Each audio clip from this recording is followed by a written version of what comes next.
सिंहापरी गरजलाय भुवरी, देऊनिया ललकारी ललकारी, देऊनिया ललकारी ललकारी. साहिला तो आजवर, आता ना तो साहिल, या समाजासाठी तो देह सारा वाहिल. जीव जरी गेला माघार नाही घेईल, अन्यायाला टोला हा देतच राहील. प्रतिज्ञा माझी करीन मी खरी, देऊनिया ललकारी ललकारी. जीवात जीव असेपर्यंत मी बाबासाहेबांच्या विचारांची ललकारी देतच राहीन, ही प्रतिज्ञा भीमशाहीर प्रभाकर पोखरीकरांनी अखेर खरी करून दाखवली. छाती ठोक हे सांगू जगाला, असा विद्वान होणार नाही. जीवाला जीवाचं दान दिलं भीमान, अशी अनेक अजरामर भीमगीते त्यांनी लिहिली. पाऊल पुढचे पुढे हे टाकणार आहे मी, परिवर्तन हे माणसात घडवणार आहे मी. गाण्यातून अशी प्रेरणा देत त्यांनी जनतेला परिवर्तनाची साथ घातली. बाबासाहेबांना पाणी द्यावं म्हणून पाण्याचा तांब्या घेऊन वाट पाहणारा सोनबा येवले त्यांनी गाण्यातून जनमानसात उभा केला. नवे माणस सारीच सयतान ही, भीम बाबा यांना नाही मुळी जाणही. हो मोठ्या श्रद्धेने आलो मी घेऊनी, की घोटभर जा पिऊनी. हे पाणी आणले मी माठ भरूनी, की घोटभर जा पिऊनी. प्रसिद्ध गायक सोनू निगम यांनी गायलेल्या या गाण्यातून अस्पृश्यतेची दाहकता चव्हाट्यावर आणत प्रभाकर पोखरीकरांनी आंबेडकरी चळवळीसाठी सुपीक भूमी तयार केली.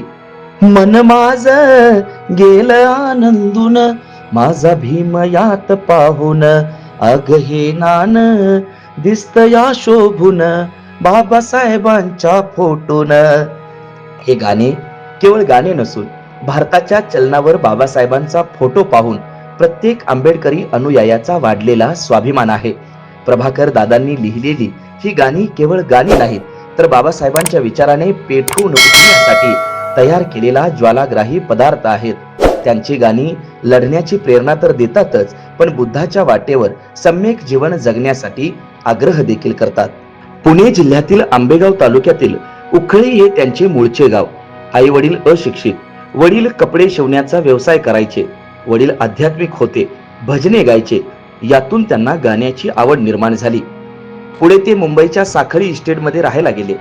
तेथे त्यांचा संपर्क प्रसिद्ध कवी गीतकार लक्ष्मण गुरु यांच्याशी आला. तेथे त्यांनी त्या काळातील प्रसिद्ध गायक श्रावणदादा यशवंते, कृष्णा शिंदे, भिकाजी भंडारे, गोविंदराव मशेलकर, किसन खरात, साहिरा बेगम यांची गाणी ऐकली. त्यांच्या गाण्याचा परिचय झाला. यातून गाण्यातील रुची अधिक वाढली. प्रभाकर दादांची गाणी केवळ शब्द नव्हते, त्यात प्रतिभा होती. आंबेडकरी तत्वज्ञानाला शब्दबद्ध केलं होतं. पुढे त्यांचा संपर्क दलित पॅंथरचे नेते महाकवी नामदेव ढसाळ यांच्याशी झाला. कामाठीपुऱ्यात त्यांची मावशी राहायची, तेथेच नामदेव ढसाळ राहायचे.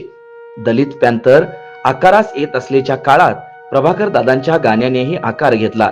पुढे ताडदेवला राहायला गेल्यावर त्यांना प्रसिद्ध कवी रमेश खेडकर भेटले आणि त्यांचे गाणे अधिक प्रगल्भ होत गेले.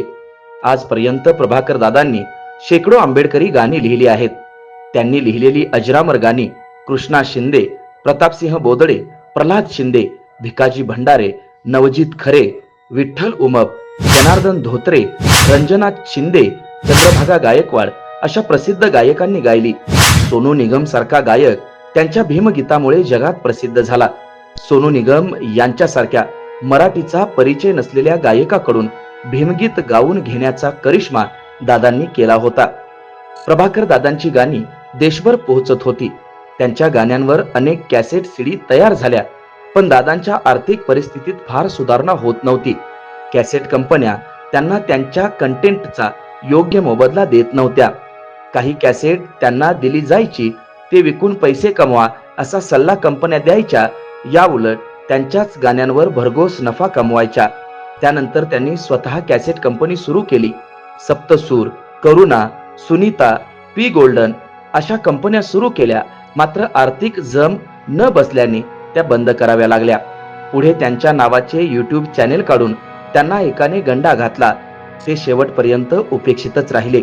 आपले गाणे लोकांना आवडायला पाहिजे यापेक्षा आपल्या गाण्यात बाबासाहेबांच्या विचारांचे प्रतिबिंब उमटायला हवे या प्रमाणाने त्यांनी शेकडो गाणी लिहिली. त्यांच्या गाण्याने आंबेडकरी चळवळीसाठी सुपीक भूमी निर्माण केली. सोनबा एल्वे या अल्बम मधून अस्पृश्यतेची दाहकता समोर आणली. गाणी लोकप्रिय झाली, त्याचा चळवळीला फायदा झाला, पण त्यांच्या लोकप्रिय कंटेंटचे बाजार मूल्य मात्र कॅसेट कंपन्यांनी कमावले. त्यावर कायमचा मालकी हक्क मिळवला. त्यामुळे सेलेबल गाणी असूनही त्याचे आर्थिक मूल्य त्यांना मिळाले नाही. हीच अवस्था प्रत्येक बहुजन कलाकारांची झाली.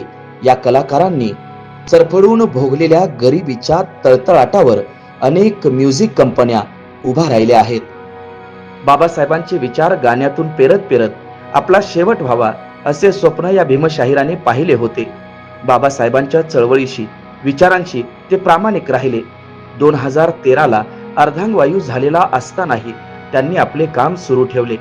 नव्या गायकांनी, गीतकारांनी केवळ शब्दांच्या मोहात न पडता कंटेंटकडे लक्ष द्यावे असा सल्ला ते नेहमी द्यायचे. बाबासाहेबांच्या विचारांवर जगणाऱ्या या भीमशाहिराने बाबासाहेबांच्या गाण्यांशिवाय कोणतीच गाणी गायली नाहीत. बाबासाहेबांच्या विचारांवरची निष्ठा काय असते याचे मूर्तिमंत उदाहरण प्रभाकर पोखरीकर आहेत. बाबासाहेबांचा विचार छाती ठोकून जनमानसात रुजवणाऱ्या या भीमशाहिराला राईट अँगलचा मानाचा जय भीम.